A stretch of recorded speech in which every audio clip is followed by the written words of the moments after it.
a todos que estão assistindo essa live. Essa live consiste sobre meteorologia e o montanhismo. Eu sou a entrevistadora de hoje, Luiz Mourim, graduando em meteorologia e bolsista da extensão pelo Profaex. Vou estar entrevistando o Bruno Negreiros, que é do Clube Outdoor. Então, eu vou explicar um pouquinho sobre como vai seguir a nossa entrevista de hoje. A gente separou ela em blocos, né? A gente vai começar com a nossa introdução, depois a gente vai seguir para o montanhista e o meio ambiente, para depois falar sobre o montanhista e a meteorologia, para a gente depois encerrar com um pouco sobre a nossa extensão. Então, assim, antes de mais nada, eu gostaria de dar uma introduzida sobre a nossa extensão, para as pessoas poderem entender o que a gente vai estar falando daqui hoje.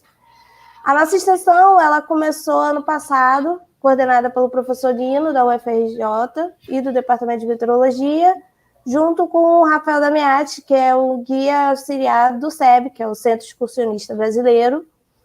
E a intenção é criar um diálogo entre nós, estudantes de meteorologia, e os praticantes de montanhismo, como o Bruno, né? Então, assim, podemos começar, Bruno? Claro, vamos lá, Luiz. Então, vamos lá.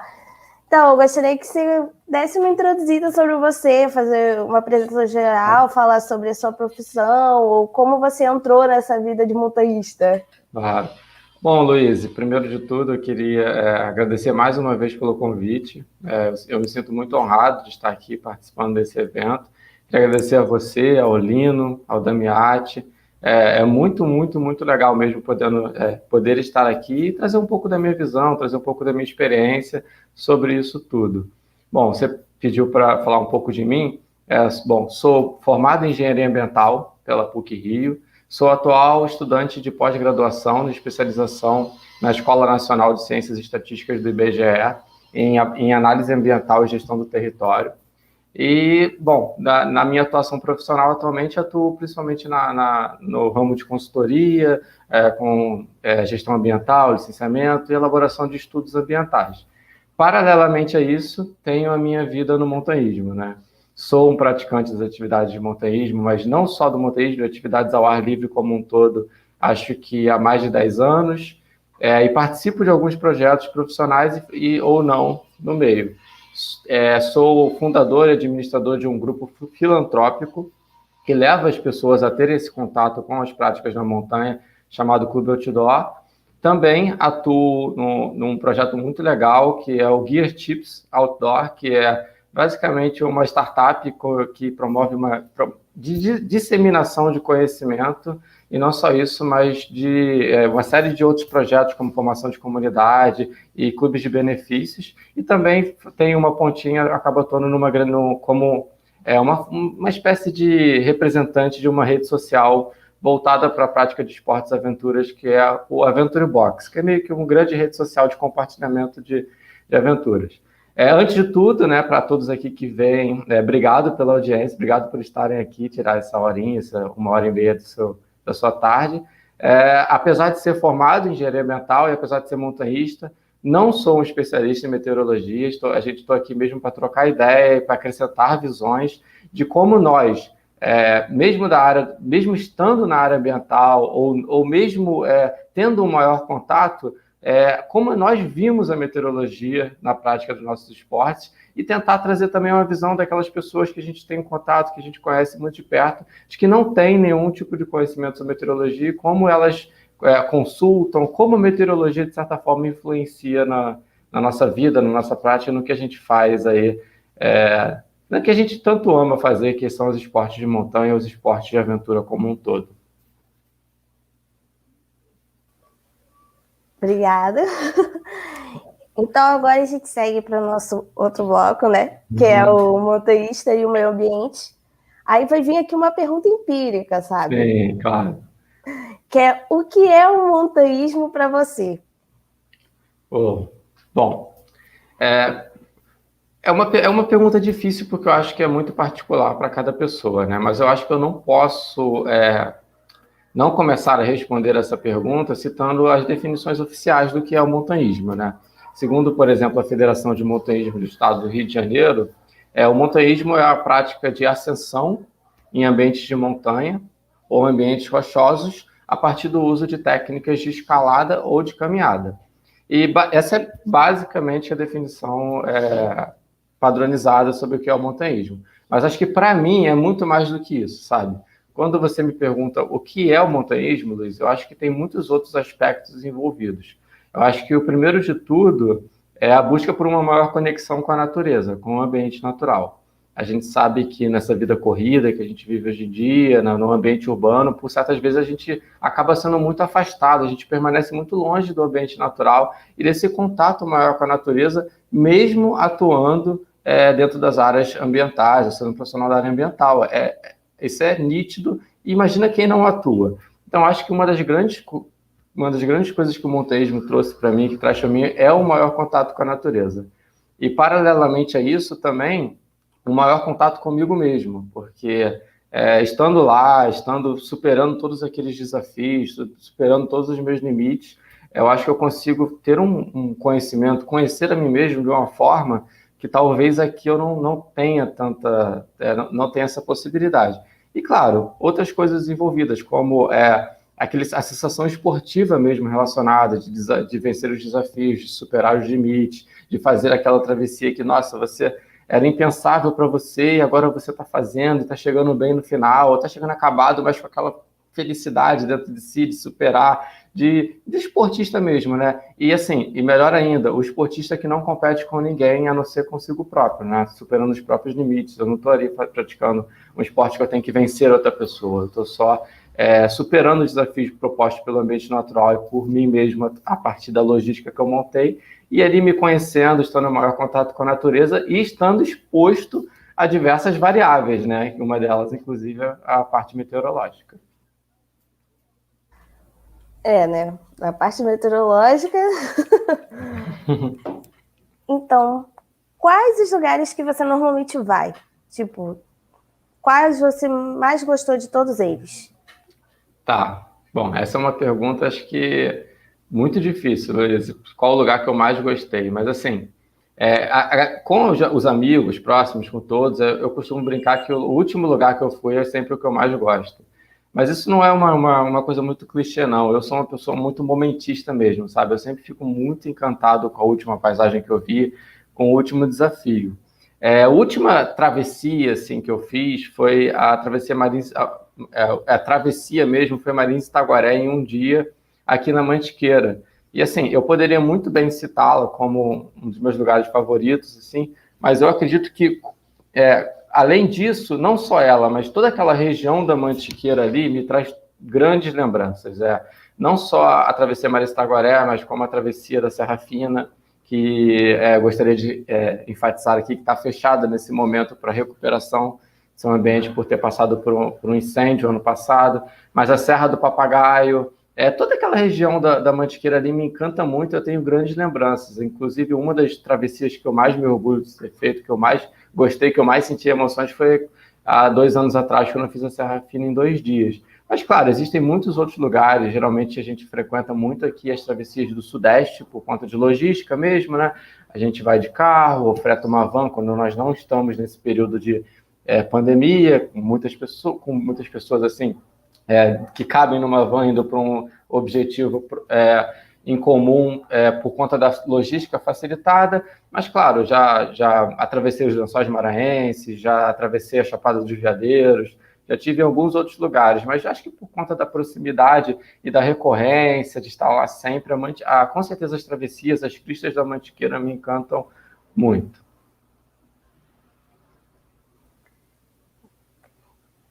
Então, como você planeja essas atividades?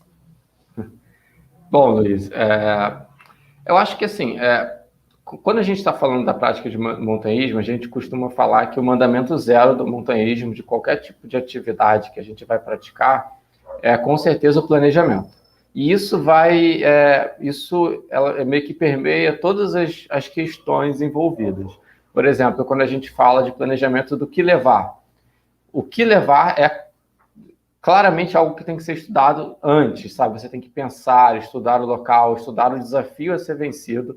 e etc. Quando você pensa em meio ambiente, também, o planejamento é fundamental. Você tem que procurar saber as regras locais, quais são as condições de visitação, quais são os critérios a serem atendidos e como você pode preservar aquele lugar. E, claro, como muito importante em toda essa parte de planejamento, aprofundando mais nessa temática, com certeza a parte meteorológica.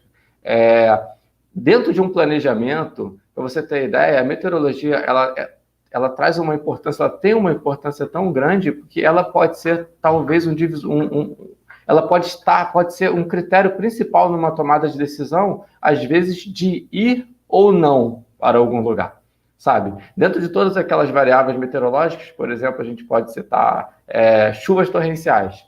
Se a importância é tamanha que dentro de uma condição de uma previsão de chuva eu posso resolver não ir para o lugar. E devo, na verdade, não ir por conta de todas as questões envolvidas, por causa do aumento do risco, por causa da maior sensibilidade que o ambiente vai estar à aceleração de processos erosivos, etc. Ou seja, eu acho que o planejamento ele começa de todas essas questões, primeiro, saber quais são as condições locais, as regras locais. 2, saber quais são os equipamentos que eu vou levar, qual vai ser o desafio a ser vencido, o que eu preciso levar, como eu posso passar por aquilo. 3, ver as condições meteorológicas de como vai estar, que isso também vai impactar em quais equipamentos levar, mas não só isso, como eu falei, talvez não ir por causa das condições meteorológicas. Eu acho que 4, algo que eu ainda não falei, que eu acho que é de suma importância também, é saber planejar o meu próprio condicionamento com relação àquele desafio. Se eu sei que daqui a 6 meses eu vou passar por um desafio, vou estar fazendo uma travessia muito difícil, eu tenho que começar a treinar logo de agora, sabe? Então, tem todas essas questões do planejamento, a parte ambiental, a parte de gestão, a parte meteorológica, a parte de preparo físico e a parte técnica mesmo relacionada a quais equipamentos usar e ao que estar preparado. Tem bastante coisa para planejar, né? Bastante. Principalmente quando tem diferenças, né? Tem algumas que levam dias para ser completadas, outras é de um dia só. Acho que o planejamento para elas fica um pouco diferente, não é? Não, isso sem dúvidas. Assim, quando a gente está falando, por exemplo, de um evento de um dia, a gente acaba tendo uma previsão bem mais exata do que vai fazer e acaba tendo acaba que não são eventos ou lugares longe, né, com um deslocamento muito grande. Então, existe toda uma facilidade, às vezes, de cancelar, de não ir, ou mesmo de ir no horário que seja o melhor possível. Mas, assim, quando você está falando de atividades de mais de um dia, 3, 4, 5, 7, ou até mesmo 10 a 15 dias em expedições, você está lidando com uma previsão que, às vezes, não é tão exata para, por exemplo, a segunda semana de atividade, e 2, às vezes você tem que estar preparado por uma grande variedade de todas as variantes meteorológicas que podem vir. Por exemplo, dentro de 15 dias, a probabilidade de que chova em um desses dias é muito maior do que num evento marcado de um dia que você já está contando que aquilo não vai chover, você vai com poucos equipamentos, você vai fazer algo mais rápido, leve e com uma maior performance. Dentro de 15 dias, dentro de, às vezes, de 4, 5, 7 dias de expedição, você tem que estar contando com todas essas variações de todas essas características e estar preparado para elas. E, claro, às vezes, estar preparados para não enfrentá-las. O que eu falei sobre cancelar a ida ao evento e etc., por conta de, por exemplo, a previsão de chuva torrencial, se aplica também dentro de uma expedição. Pode ser que você tenha que ficar 2 dias, 1 dia dentro da barraca esperando as condições melhorarem e você não se locomover. Ou pode ser que você tenha que contar com esse imprevisto dentro do seu roteiro, do tipo, se acontecer alguma coisa aqui, eu vou botar alguns dias a mais de margem de erro, eu vou me deslocar por algum abrigo, algum lugar que esteja abrigado, e etc. E estar preparado para o que possa vir e que você, de certa forma, não tem. Saber lidar, ter o conhecimento com relação a isso, estar bem equipado, se preparar para temperaturas muito baixas, saber, por exemplo, se você está no meio de uma chuva torrencial acampando e começa a ter uma tempestade de raios, como você se porta, quais são as atitudes mais seguras a serem tomadas nesse caso. e etc. Ou seja, acho que, apesar de mudar um pouco, né, para práticas de muitos dias e práticas de um dia, acabam que as previsões são parecidas, estão relacionadas principalmente à questão do planejamento, ao que encarar, se você quer encarar, e como você vai encarar aquilo, qual é o planejamento necessário para aquilo seja... O mais fácil, Flamengo em segundo, e eu vou Então, ó, agora a gente vai seguir para o nosso terceiro bloco. Sim. Que é o montanhista e a meteorologia, né? Sim, claro. Então, quais as variáveis meteorológicas você considera para a sua atividade? Bom, eu acho que, como eu muito citei, né, aqui já nessa live, eu acho que principalmente a principal, a primeira que eu olho, quando eu vou ver uma previsão de tempo para alguma atividade, é a probabilidade de chuva, e dentro dessa probabilidade de chuva, qual é a previsão da quantidade de chuva, né? Quantos milímetros de chuva estão previstos para aquele dia, ou para aqueles dias de atividade. Eu acho que isso eu colocaria como a principal variável, primeiramente, porque eu posso ter que cancelar uma atividade, eu ter que adiar, eu ter que encaixar esse problema dentro do meu logística, dentro do meu calendário. Fora isso, claro que a gente olha as outras variáveis, como, por exemplo, em relação à umidade, climas muito secos. Você tem que estar preparado, por exemplo, para climas muito secos, ou para aqueles climas com uma umidade muito alta, que também é importante ter essa noção. É questão de cobertura do céu, se você vai ter uma maior ou uma menor incidência de raios UV, né, de radiação solar. Aí você tem que estar preparado. Pô, será que vale a pena colocar uma roupa com proteção UV? Será que não? Um chapéuzinho, alguma coisa? Também questões relacionadas ao vento, a força, a velocidade do vento, direção do vento. Acho que é uma outra variável que deve ser levada em conta. E, por fim, também muito importante a temperatura. Eu diria que eu acho que assim, a pluviosidade, né, a probabilidade de chuva e a força dessa chuva, a previsão sobre o quanto vai chover, ela é muito importante porque ela pode ser determinante se você vai ou não, ou pode ser necessário fazer toda uma mudança de logística e planejamento por causa dela. Depois de olhar isso, existem as outras variáveis, que é a parte mesmo de umidade, cobertura do céu, que é a parte que está relacionada à radiação UV, temperatura e vento, que são as variáveis que eu acho que você tem que conhecer para estar preparadas. Sabe, os equipamentos que eu vou levar e que eu vou utilizar a menos 10 graus Celsius ou a 0 graus Celsius são diferentes. Também de 0 para 10 positivo, sabe? Talvez numa trilha mais amena, com cobertura de nuvens, com menos radiação solar, eu não esteja usando um boné, eu não esteja usando um chapéuzinho, mas com 35 graus Celsius, o sol na lata, sim, eu esteja preparado para isso, esteja usando uma camisa UV, esteja mais, assim, sabe? Eu já passei por situações, por exemplo, que vão contra muitas coisas que normalmente se pensa. Quando você pensa em montanhismo, subir, você está pensando em temperaturas altas, ou temperaturas baixas, etc. Eu já passei por trilhas aqui no Rio de Janeiro, na cidade do Rio de Janeiro, que a gente pegou 43 graus Celsius. Sabe, assim, no meio da Floresta da Tijuca, e a gente ia fazendo uma travessia de 20 quilômetros por dentro do Rio de Janeiro, e, assim, eu e meus amigos chegamos meio-dia, assim, o sol no talo, a gente estava esgotado fisicamente. Continuamos, mas esgotados fisicamente. Ou seja, todas essas variáveis, elas são muito importantes exatamente nessa questão do planejamento e do preparo que tem que se ter para esses eventos. E a chuva como talvez primordial para a questão de logística, ou se vai ou não vai para um evento. É bem... Tem que ter muito preparo mesmo, principalmente com aqueles imprevistos do tempo, que é complicado. Quais as conexões entre essas variáveis que você citou e os estilos de práticas do montanhismo? Boa.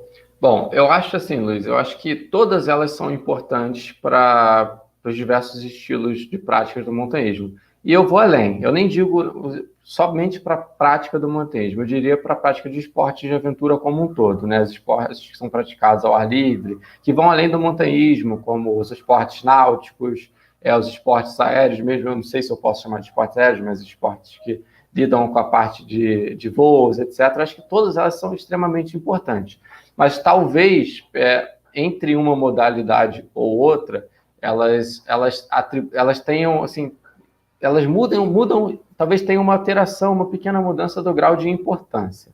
Por exemplo, na caminhada, na prática do montanhismo da caminhada, seja ela em um dia ou em vários dias. É muito importante eu ter conhecimento sobre a questão sobre a probabilidade de chuva para aqueles dias de caminhada. Quais são as condições para aqueles dias de caminhada que eu vou, né, que eu planejo ir. Já uma coisa diferente na escalada. Talvez eu tenha que ver a previsão do dia anterior. E se choveu no dia anterior? Será que eu vou chegar lá, a pedra vai estar molhada? Será que a pedra vai ter secado, vai ter tempo suficiente para a pedra ter secado para que eu possa desempenhar aquele esporte de forma segura e tecnicamente, de forma tecnicamente correta?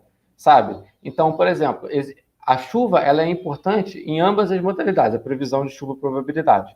Mas talvez na escalada o grau de importância seja ainda maior, sabe? Porque você vai estar em contato com a rocha, lá direto você corre riscos sérios. Por exemplo, numa caminhada com probabilidade de chuva de 0,1, 0,2 milímetros, talvez eu vá para a caminhada da mesma forma. Não seja uma chuva até agradável, para que seja para aquela coisa pelo qual eu estou me predispondo a enfrentar. Mas numa escalada, uma chuva de 0,1, 0,2 milímetros, ela com certeza inviabiliza, de acordo com as características da parede. Então, eu acho que existe, assim, as variáveis são importantes em todos os esportes, mas elas ganham graus de importância diferentes. A mesma questão, por exemplo, com a cobertura do céu. Nós, por exemplo, na prática de escalada, nós evitamos os horários de maior taxa de radiação UV, porque é extremamente extenuante estar na rocha, lá pendurado, fazendo todos os procedimentos com sol de 43 graus Celsius. Em contrapartida, com 43 graus Celsius, eu consigo andar meio que me desgastando muito no meio da floresta da Tijuca. Tem o vento. Na escalada, a mesma coisa. Talvez eu consiga andar e me locomover com ventos de 50, 60 km por hora, mesmo com certa dificuldade. Na escalada, isso daí vai se tornar um tormento. Então, todas as variáveis, elas são importantes em todas as diferentes modalidades, mas elas ganham graus de importância de acordo com cada modalidade. A mesma coisa dentro da caminhada. Se eu estou 7 dias de caminhada e estou, um dia de caminhada. Se tiver previsto uma chuva muito forte para o meio desses 7 dias, eu vou ter que adaptar o meu roteiro e meio que estar preparado a ela. Se eu estiver fazendo uma caminhada leve, que a gente chama de hiking, né, a trilha de um dia, eu talvez não precise ir para enfrentar esse desafio. Eu posso ir no dia seguinte, eu posso ir no final de semana seguinte. Entende? Então, eu acho que todas essas variáveis, elas são importantes, mas elas ganham graus de importância mais, pesos diferentes para cada esporte. E, claro, eu com certeza digo que para a escalada, que é um esporte dentro da caminhada, entre alguns outros esportes que a gente pode citar, como mountain bike, etc., eu acho que ela é onde todas essas variáveis meteorológicas elas são mais importantes por conta de todo o desempenho técnico, de todo o cuidado, de toda a questão mesmo do desempenho físico e técnico que você tem para desempenhar aquilo de forma eficiente, sabe? Qualquer coisa que venha de fora, qualquer outra que não esteja, qualquer situação, qualquer condição que esteja te tirando daquele melhor potencial pode ser decisivo para você conseguir ou não fazer a escalada, ou mesmo assim para te colocar numa situação de risco ou não. Entendi. Então, quais são as suas fontes de pesquisas para obter essas informações meteorológicas? Bom, hoje, eu acho que assim, como bem citei no começo da entrevista, eu não sou um expert, né? não sou especialista na parte de meteorologia, mas uso muito de algumas fontes de pesquisas que são muito bem disseminadas no meio do montanhismo. Claro, a primeira de todas eu olho o site do INEMET, né? as previsões do tempo, de acordo com a estação meteorológica mais próxima do local ou da travessia, da montanha que eu vou enfrentar, mas existem algumas outras fontes de pesquisa que nós usamos que eu gosto muito. A primeira é um aplicativo, também site de internet, chamado Wind, com Y no final, que é bem legal, você consegue pegar estimativas assim, de previsões para o pico que você vai, você consegue colocar a montanha que você vai lá, você coloca assim, quero ir para Pedra da Mina, na Serra da Mantiqueira, ou mesmo ontem, eu estava olhando aqui com a minha namorada, o pico maior, o pico médio de Friburgo.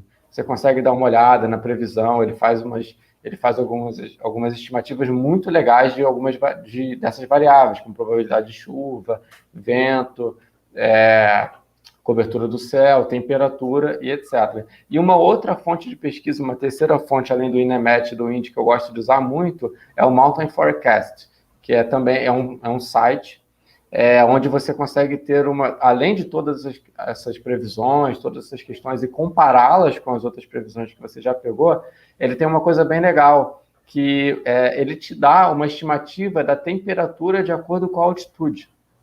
Então, assim, você tem uma estação meteorológica, às vezes, a 1.500 metros de altitude ali na Mantiqueira. Se você vai no INEMET ou o próprio busca os dados dessa estação meteorológica, ele acaba que te dá a previsão da temperatura para aquela estação. O Mountain Forecast, ele te dá uma estimativa daquela temperatura dentro da altitude que você vai enfrentar.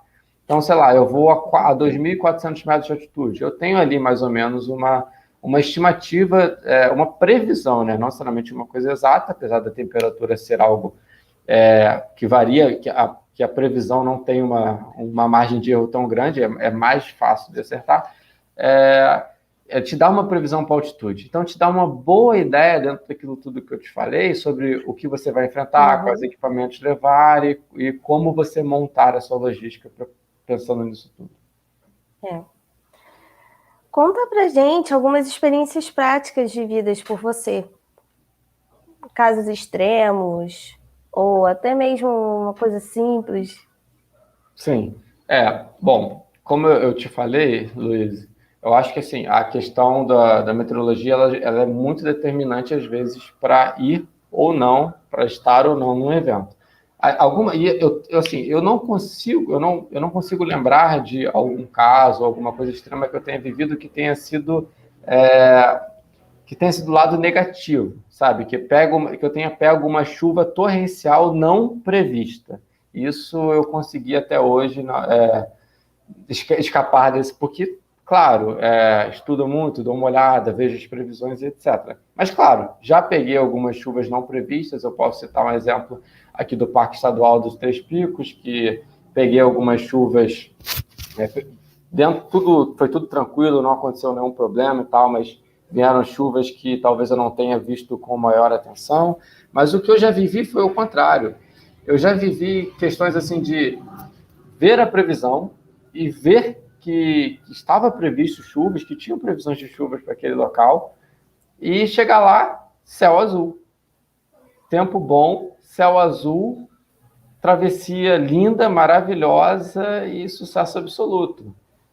Mas, ao mesmo tempo, já vivi situações, como eu mesmo disse há uns minutos atrás, de achar que, Rio de Janeiro, né, no tranquilo, e etc.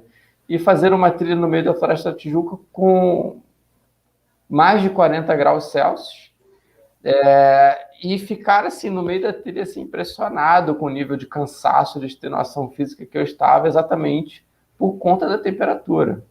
Então, eu acho que, assim, com relação às chuvas, eu fico feliz de nunca ter pego uma chuva torrencial não prevista, mas ao mesmo tempo, quando a situação se inverteu no calor, eu passei um certo tipo de perrengue. É legal falar sobre essa questão da temperatura, sobre essa questão da chuva, porque, assim, é muito importante que as pessoas tenham essa noção de que e não vejam essa questão da chuva como um obstáculo, como algo, como eu posso dizer, como algo que dê prazer, que motive a ir. sabe? Eu fico muito feliz, eu acho que é muito importante disseminar esse conhecimento da questão da atenção, do planejamento, do ir ou não ir do grau de risco que você quer estar exposto ou não. E claro, quando você tem previsões de chuvas torrenciais, você está se expondo a um maior grau de risco.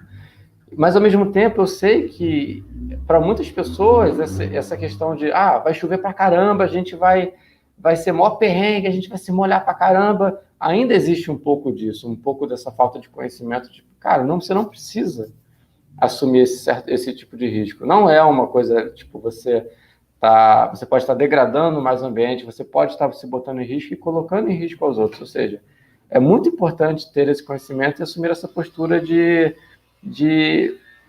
cuidado mesmo, não só consigo mesmo, mas com o ambiente com quem você está indo, você estará frequentando, né? E acabei de lembrar rapidamente também de mais um exemplo. Por exemplo, em dezembro desse ano, a gente foi fazer uma travessia no Parque Nacional da Serra da Bocaina e a gente tinha lá uma previsão de chuva fraca para todos os dias, nada que impossibilitasse o evento. E mais uma vez a gente assumiu o risco, foi a chuva fraca, não acho que não vai ter nenhum problema, não vai ser nada assim que complique a travessia. E chegou lá, 3 dias de céu limpo, maravilhosos visuais e cachoeira e assim, que bom, sabe? Fico muito feliz de só ter vivido experiências de perrengues, não de perrengues, mas tipo assim, de previsões que não acertaram para o lado positivo.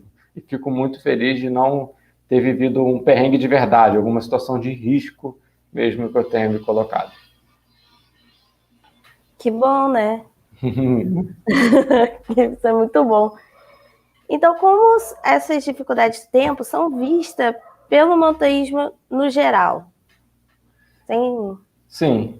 Bom, eu acho que é um pouco do que eu acabei de dizer, né, Luiz? Eu acho que existem as pessoas que veem com cautela, como um ponto de atenção, e existe também essa questão do desafio esportivo. E aqui eu volto a bater na tecla, eu acho que a importância, a parte mais importante de como isso tem que ser visto é na questão da gestão de risco, da cautela, da atenção e do planejamento, de como você tem que encaixar o seu logística, equipamentos, etc., ou mesmo não resolver por não ir, né? Ou adiar o seu evento. Acho que essa é a forma mais legal, ou a forma mais apropriada, né? Adequada de como essas questões meteorológicas devem ser vistas. Então agora a gente vai chegar no 4º bloco, que é a parte do meteorologia e montanhismo à extensão. Então, como previamente eu tinha falado no começo da live, essa nossa estação tem a ideia de criar esse diálogo entre a gente, estudante de meteorologia, e o praticante do montanhismo. Então, uma dessas construções que a gente anda tendo foi as criações dos briefings, que a gente ainda está dando o martelo para ver como é que vai ficar, experimentando, tanto que a gente experimentou com o Bruno nessa última travessia que ele fez. Então, assim, eu vou perguntar para você, como tem sido a sua experiência com o projeto de extensão? Luiz, eu acho que tem sido incrível, né? Eu entrei como certo tipo de auxiliar nesse processo de extensão por convite de um grande amigo meu, que é o Rafael Damiati, que eu acredito que esteja assistindo aqui essa entrevista, e tem sido incrível exatamente pela chance que a gente tem criado em construir pontes, sabe? Entre o praticante do montanhismo mesmo e toda essa parte científica relacionada à meteorologia. Então, assim, é muito legal. Eu te falei aqui inúmeros fontes de pesquisa que eu normalmente consulto para ver a previsão, para saber para entender melhor todas as variáveis meteorológicas para o dia da atividade, etc.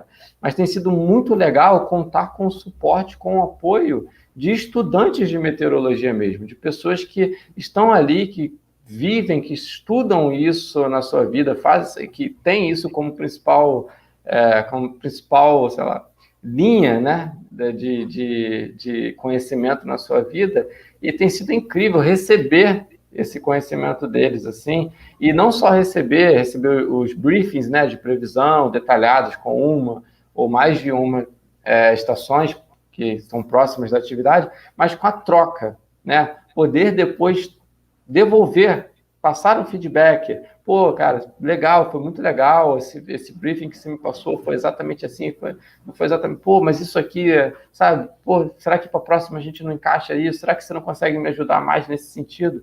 Então tem sido incrível primeiro, pela possibilidade de receber todo esse conhecimento, toda essa previsão extremamente qualificada por parte de vocês e poder estabelecer essa ponte de troca e, claro, mais do que isso, poder contribuir de alguma forma para uma maior aproximação entre a prática dos esportes ao ar livre, entre eles, especificamente nesse caso, o montanhismo, e o lado científico, e a ciência, né, que a gente sabe que é tudo, né? Então, assim, isso tem me enchido de felicidade, estou muito feliz de poder contribuir. É de certa forma, um grande orgulho poder contribuir de alguma maneira nesse processo e, claro, né, ainda mais com pessoas incríveis que estão participando, como o próprio Rafael, o Lino, etc. São caras assim que toda vez que você senta para conversar com eles, a gente marca umas reuniões aqui, eu mando mensagem depois para falar assim, cara, só por esse bate-papo aqui, só por essa troca já valeu demais, sabe? 2 horas de puro aprendizado. A gente, na extensão, a gente vê assim também, né? Porque é uma troca, porque quando a gente está estudando na faculdade, a gente fica com uma visão meio por fora, né? Você não está vendo, mas o montanhista, ele está vivendo o tempo, sim, sabe? Então, assim, não tem pessoa melhor do que alguém que pratica o esporte ao ar livre, sabe? Então, assim, são 2 áreas, 2 coisas que andam muito próximas e a gente via muito uma distância, né? Sabe? Existe essa distância que não deveria existir, que são 2 coisas. A gente estudando e vocês vendo o tempo acontecer, sabe?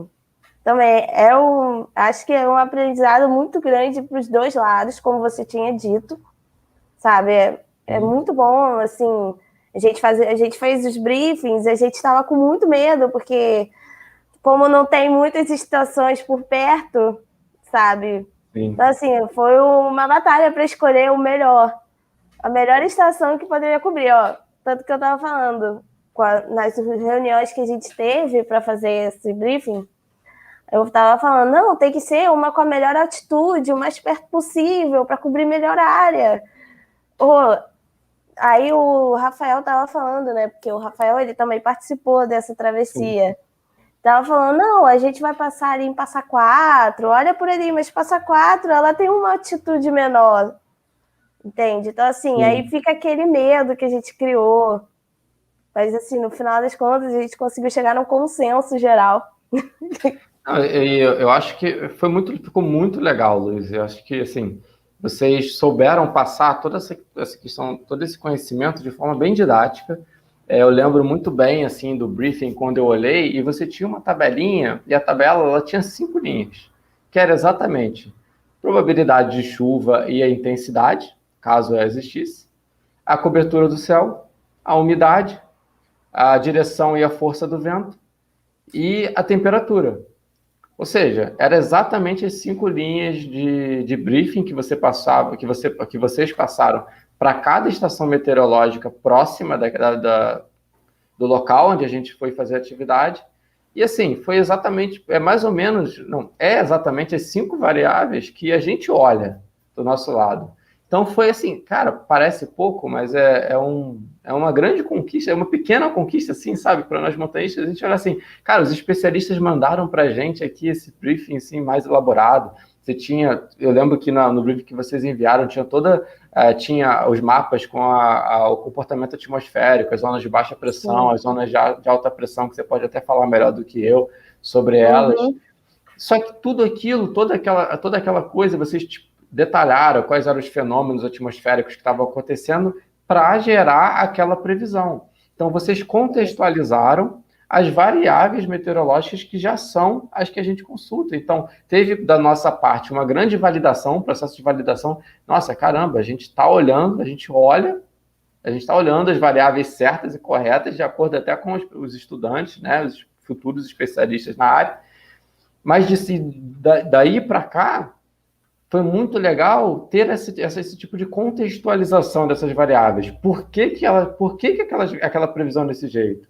Nossa, tem ali a questão do comportamento atmosférico, da previsão, né, da condição atmosférica para os dias de caminhada. Então, pô, legal, agora eu estou entendendo por que não vai chover, por que existe a probabilidade de não chover, na verdade. Estou entendendo por que a cobertura do céu não vai ser... Eu acho que, se eu não me engano, a atividade ela era metade do dia com o céu encoberto, metade do dia com o céu limpo. Então, assim, deu uma grande contextualizada de tudo aquilo e, por nossa parte, a validação. E, claro, assim, eu enxergo que esse projeto de extensão está ainda muito no começo. Se nesse começo a gente já atingiu resultados assim tão incríveis, imagina o que a gente pode construir para o futuro. Imagina o que o grande banco de dados de conhecimento que a gente pode construir dessa troca. Imagina que pode ser tirado disso, assim, sendo artigos, conclusões científicas, assim, e até mesmo um maior conhecimento de como funciona essa relação. E a gente quer expandir isso, né? Acho que o Lino e o Rafael têm uma ideia de expandir isso para que atinjam ainda mais pessoas. Eu, apesar de não ser da área de meteorologia, eu sou da área do meio ambiente. Eu sou formado em engenharia ambiental. Então, imagina o impacto disso. Se já foi um impacto grande para mim, imagina o impacto disso em outras pessoas que não têm um conhecimento tão... tem muito pouco conhecimento. O conhecimento que eu trago são de 2 ou 3 disciplinas de climatologia que eu fiz na época da graduação. Mas imagina as pessoas que só têm um contato com as previsões de tempo ou com a meteorologia, climatologia em geral, através de previsões de sites ou de previsões de tempo na televisão e etc.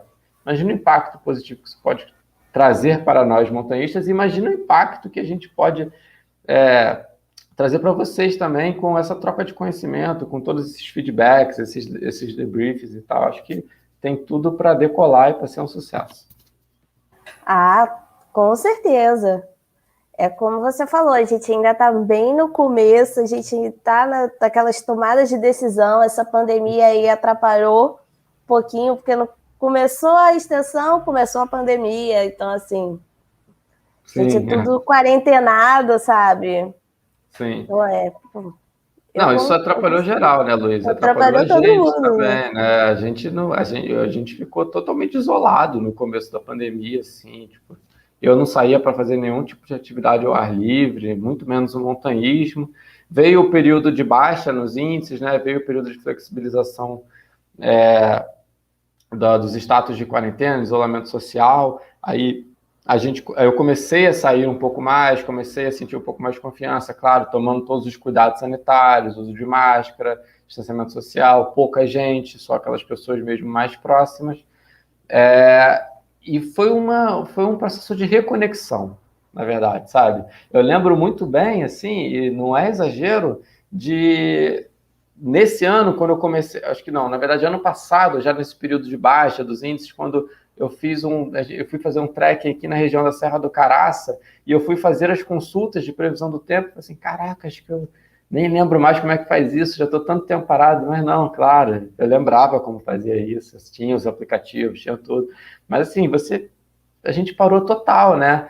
E eu acho que, assim, principalmente com a vacinação, né? Com tudo que de melhor vai vir desses índices, eu acho que as coisas agora gradualmente vão melhorando, a vacinação vai avançando, já deveria estar mais avançada, né? Mas ainda não está como a gente gostaria, mas acho que vai avançar. Eu mesmo vou me vacinar, por exemplo, agora em agosto, e fico muito mais tranquilo para me desafiar, para praticar, para planejar eventos assim maiores. E nisso tudo, cara, agora com a chance de estar participando desse processo, não só eu, mas todos os projetos que estão aqui, do qual eu atuo, né, de poder contar com essa parceria, assim, eu acho que vai ser incrível. Bom, que bom que você vai vacinar logo, eu também vou vacinar em agosto, então assim. Então, vamos lá, como você enxerga o futuro dessa relação entre a meteorologia e o montanhismo? que é porque a gente já tocou várias vezes nessa live, são duas áreas que andam muito coladinhas, e sabe, e elas têm esse distanciamento que é problemático até, né? Porque às vezes, é como você falou, né? Às vezes a pessoa não é da área do meio ambiente, então ela não tem esse pensamento de enxergar as condições do tempo, sabe? Sim. Ou até mesmo estudar como é que é as condições climáticas desse tal lugar, sabe? Sim. Então, assim, é importante ver, entender, né? Esse futuro, o quão importante ele é para vocês e para a gente também, né? Que a gente também nem... Como é que eu falo? A gente fica trancado na faculdade, a gente não vê muitas coisas. Sim. Não, assim, Luiz, eu acho que tem 2 pontos de vista sobre essa questão. Acho que o primeiro ponto de vista relacionado ao praticante do montanhismo em si, óbvio que não existe um conhecimento total sobre meteorologia, porque você deveria estar formado, você tem que se formar, tem toda uma questão.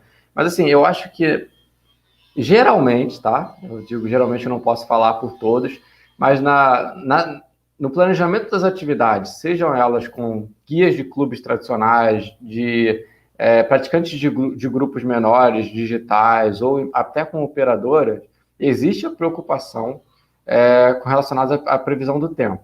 Se não de todas as pessoas envolvidas, daquele que é responsável. Claro que a gente conhece, sabe, casos de exceções de pessoas que não se preocuparam e passaram alguns perrengues, né? Pessoas muito próximas. Mas existe, de certa forma, existe. Eu acho que a maior preocupação está em aumentar, disseminar mais ainda para que criar um certo tipo de independência de todas as pessoas que estão envolvidas, sabe? Que todas as pessoas que estão ali participando tenham a capacidade nesse processo opinativo, de que possam opinar. E não deixar somente na mão de 1 ou 2 ou 3 responsáveis e gerar uma grande discussão, um grande debate sobre quais equipamentos levar, quais situações a gente tem que enfrentar e não ficar aquela situação, tipo assim, só uma pessoa passando tudo, transmitindo, você tem que usar esse equipamento, você tem que se preparar para isso. Não, acho que todo mundo tem capacidade de se envolver nesse sentido. Eu acho que mas fora isso, o outro aspecto de análise desse caso está relacionado à parte científica mesmo. Eu acho que o lado onde nós temos que construir uma ponte mesmo, maior conexão entre o montanhismo e a meteorologia está no lado científico, em que ambas as partes dialoguem mais e não recebam conhecimento, não ou assim, puxem conhecimento de uma área para outra, mas que dialoguem e realmente troquem conhecimento. E disso eu acho que vão sair resultados incríveis, pelo que você bem falou. O meteorologista, ele vai fazer todas as previsões, ele é expert, etc. Mas o montanhista é aquele cara que vai estar todo final de semana, ou se pá, todos os dias, quando a gente está falando de um montanhismo profissional, naquele ambiente natural. E imagina a quantidade de coisas que podem sair disso. Até mesmo, por exemplo, o que a gente estava falando, assim, de sei lá, estações meteorológicas. Imagina, os montanhistas estão frequentemente passando próximos de estações meteorológicas, por exemplo, em unidades de conservação. Imagina a contribuição que essa conexão pode ter, sabe? Os montanhistas podem relatar condições de estado mesmo de manutenção dessas condições meteorológicas, como é que ela está, como é que ela não está. De repente, eles podem contribuir com feedbacks, por exemplo, não, assim foi o dia durante minha atividade e tal. Acho que essa troca, todo esse banco de dados.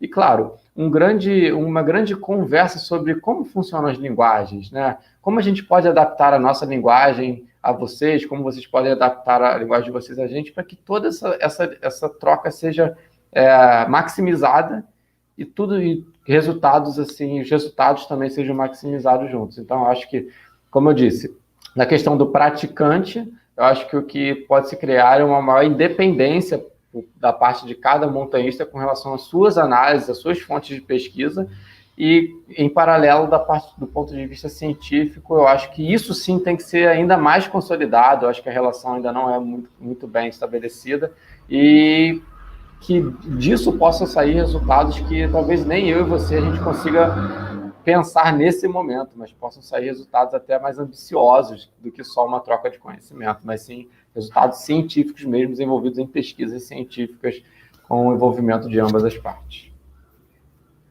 Tem umas perguntas aqui nos comentários do de YouTube que eu achei que são bem relevantes. Sim. A Sônia Maria, ela perguntou que se nas suas caminhadas de montanhismo, a questão de lixo encontrado no meio ambiente.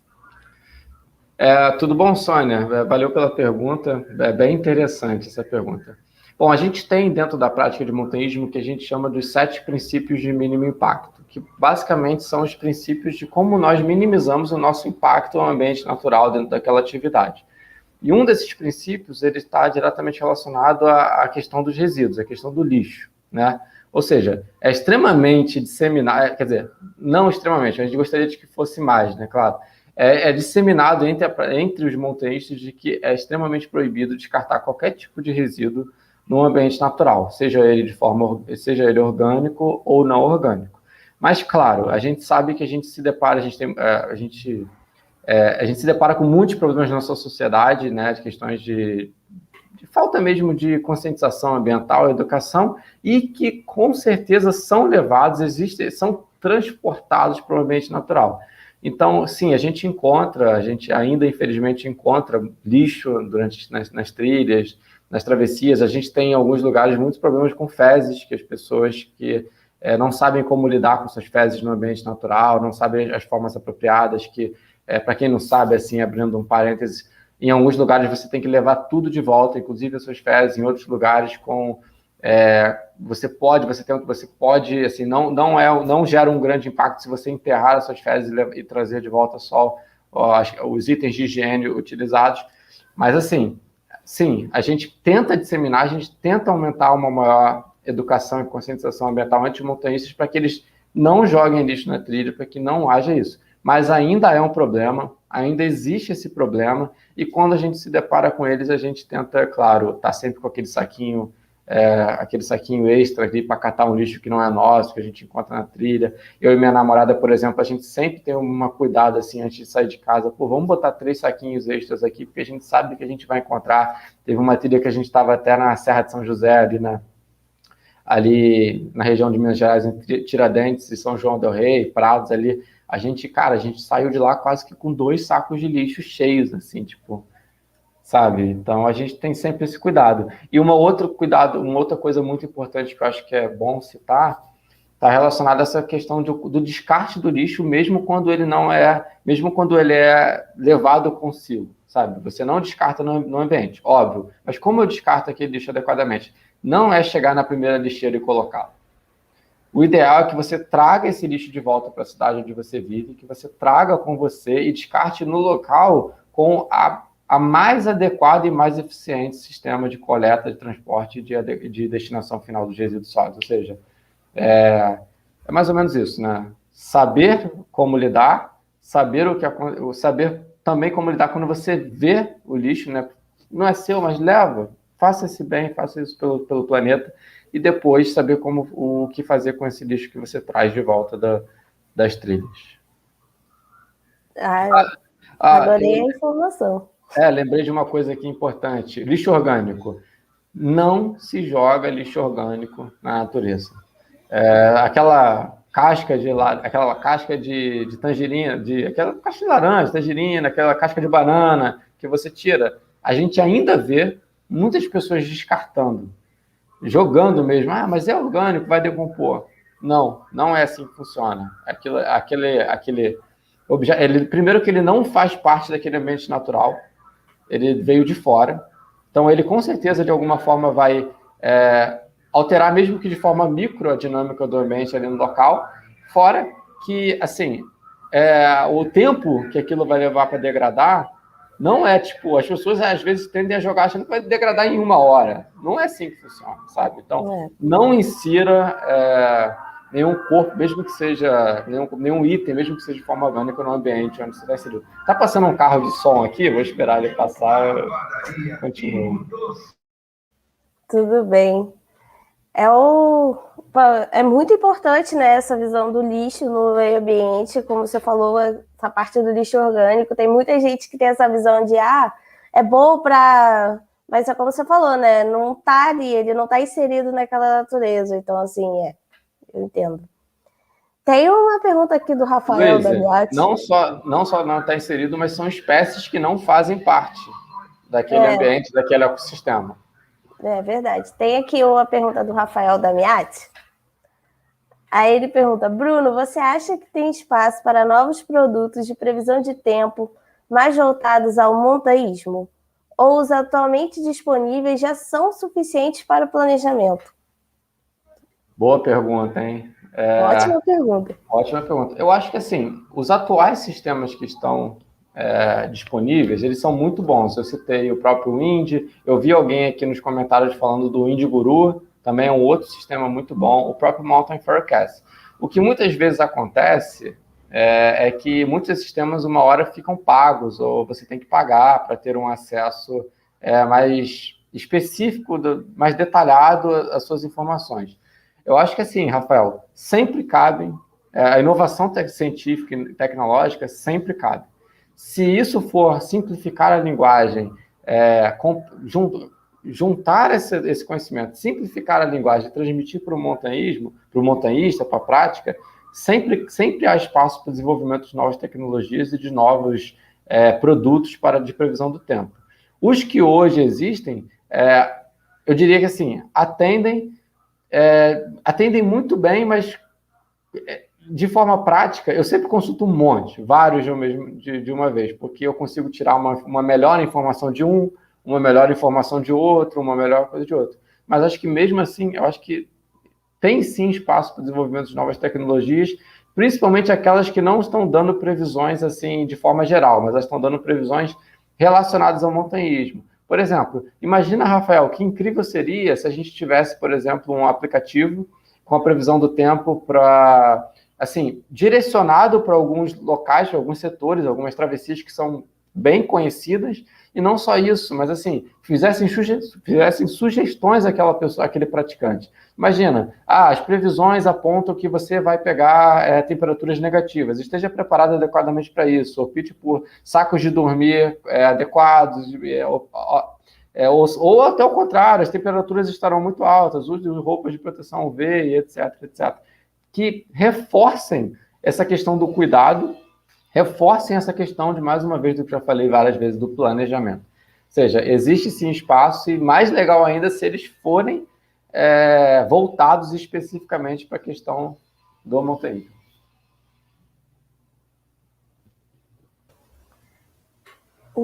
Muito bom. Obrigada, Rafael, pela pergunta. Ótima pergunta também. Era uma das coisas que eu estava pensando nessa parte, né? E agora a gente vai para a nossa última pergunta. Última pergunta de hoje. E é a pergunta mais interessante, né? Vamos lá. E se eu quiser praticar o montanhismo hoje, como eu faço? Luiz, eu acho que assim, existem diversas formas, assim, não é uma regra, não existe não é um processo assim único. Você vai começar pelo montanhismo se você fizer isso, só sabe. Existem diversas formas, eu posso citar diversos exemplos aqui. Bom, eu acho que o primeiro de tudo é entre você e seus amigos. Se você se juntar com um amigo, 2 amigos, 3 amigos, e vocês forem fazer uma caminhada na Floresta da Tijuca aqui no Rio de Janeiro, ou em ambientes naturais diversos pelo Brasil, e subir um pico, subir uma montanha, ou vencer uma trilha, aquela que você já está praticando montanhismo. Acho que é importante que as pessoas entendam que o montanhismo, a prática do montanhismo não é desassocia daquela imagem do cara que vai subir o Everest, de que vai subir a montanha nevada, aquela coisa do desafio extremo, das temperaturas extremas. Não, o montanhismo é muito mais simples que isso. Você pode fazer aquela montanha que está perto da sua casa, de ônibus mesmo, ou de carona com os amigos, ou até mesmo caminhando da sua casa. Você está praticando montanhismo, essa já é a melhor porta de entrada para o montanhismo que você possa imaginar. Assim, existem diversas histórias de pessoas que se perguntar como você começou, eles vão falar: comecei com meu pai, comecei com meu irmão, começou eu e meus amigos durante a época do colégio, da faculdade, a gente se juntou e eu fico gostando. Fora isso, e acaba sendo um processo natural, quando aquela pessoa começa a sentir a necessidade de um maior desenvolvimento técnico, de uma maior troca de conhecimento com outras pessoas, aí eu posso falar de que assim, é muito natural que a pessoa procure ou os clubes tradicionais de montanhismo, né, que existem pelo Brasil todo. Aqui no Rio de Janeiro eu posso citar, por exemplo, o SEB, né, o Centro Expedicionista Brasileiro, que é um dos que eu faço parte, mas tem outros, tem o Carioca, tem o Guanabara, tem diversos, acho que o Light, tem diversos clubes que vão estar assim, de braços abertos para receber, para te passar conhecimento, para ensinar, que promovem cursos de desenvolvimento do montanhismo, como cursos básicos de caminhada ou até mesmo de escalada. Também existem os grupos, né? Os grupos filantrópicos ou pagos digitais, onde hoje em dia, com esse fenômeno da tecnologia, existem diversos grupos que promovem calendários assim muito legais, com práticas desde os níveis mais fáceis para as pessoas iniciantes até travessias de desafios mais complexos. Então, a pessoa, como é um grupo digital, às vezes a pessoa se sente até menos, até mais, facilita essa entrada, a pessoa manda mensagem, pergunta, como é que eu entro nesse grupo de WhatsApp? Como é que eu faço para ir nesse próximo evento do calendário? Aí a pessoa começa a frequentar, começa a entrar no grupo de WhatsApp, começa a fazer amigos, e ele começa também essa troca de conhecimentos que tem também nos clubes tradicionais.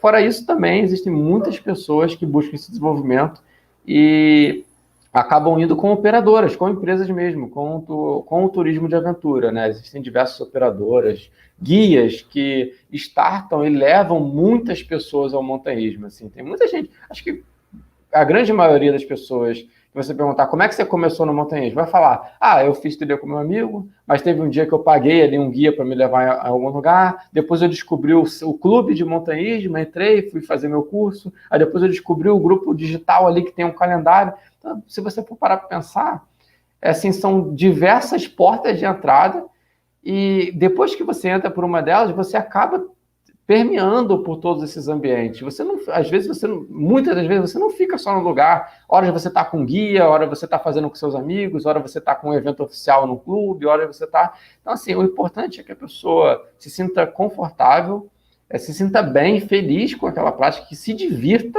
não pense naquilo só como um desafio técnico de se matar ali, não. Se divirta, seja feliz, e que dentro disso ela procure a forma ou o meio que mais se for confortável, que estiver mais próxima dela e como ela se sinta melhor. Às vezes, um cuidado de um guia pode te deixar mais confortável para começar nessas atividades. Às vezes, você e seus amigos mesmo já é suficiente, vocês querem. Claro, que tirem essa visão de que é algo assim muito fora do padrão. Não, cara, você na cidade, às vezes assim, você pode parar, tirar um dia do final de semana, se juntar com pessoas que você gosta, ir lá e vencer aquele desafio, ou mesmo fazer aquela caminhada mesmo, simples, lazer, para se divertir. Apesar de eu ter citado uma hora dessa live que não é uma competição com outras pessoas, só consigo próprio, também não precisa ser uma competição árdua consigo próprio. Pode ser só uma motivação para se divertir e para estar em maior contato com a natureza. Obrigada, hein, Rafael. Bruno, eu estava olhando a mensagem aqui do Rafael. Então, gente, vamos terminar a live aqui, vamos fazer aquelas nossas despedidas e mensagens finais a todo mundo que assistiu, do começo até o fim, ou do meio, qualquer momento, muito obrigada. É a primeira vez que eu estou fazendo uma live dessas, então espero ter ido tudo certo. Espero que as pessoas tenham compreendido a mensagem que a gente quer passar aqui. Eu vou agradecer também ao pessoal do Festival do Conhecimento, que eles nos ajudaram muito. Agradecer por eles terem aprovado, né, essa live para ser feita. Agradecer ao Lucas, que é o outro extensionista, que está aqui como apoio técnico. Agradecer também ao Renan, que é o do Festival do Conhecimento, que também está como nosso apoio técnico, que respondeu com muito carinho todas as minhas perguntas. Então, assim, agradecer às pessoas que viram. E também lembrar dos outros extensionistas que estão trabalhando, a Maria Luísa, o Pedro, que estão assim, desde o comecinho. Agradecer também ao Bruno, né, por ter dado o seu tempo para a gente, né? Foi muito bom, foi um aprendizado maior para mim. Espero que todos tenham gostado. E, Bruno, se você quiser, por favor, fale aí. Luiz, eu que agradeço mais uma vez o convite seu, do Rafael, do Nino. Eu queria falar que eu também, assim com você, eu com certeza estava muito nervoso. durante a live, é normal. Já fiz algumas lives, assim, durante esse período de pandemia, mas é sempre o mesmo sentimento, sempre aquele frio na barriga, assim, para a gente responder, não só porque a gente quer responder da melhor forma possível, mas a gente quer, de certa forma, passar conhecimento, quer passar algo para as pessoas, né? Eu também estava nervoso, mas gostaria de agradecer mais uma vez a todos aí, os envolvidos, deixar o meu abraço e deixar também aí a minha grande disposição para que a gente possa continuar desenvolvendo esse trabalho e, como eu falei, que a gente possa continuar construindo pontes, né? E não barreiras entre a ciência e a prática do montanhismo. Exatamente. Tem muita coisa ainda nesse festival, galera, então assistam. E acho que aqui a gente vai encerrar por hoje. Obrigada de novo a todo mundo, os comentários, as perguntas que foram muito boas, sabe? Elas acrescentaram muito mais para essa live sair bem. E é isso. Muito obrigada de novo.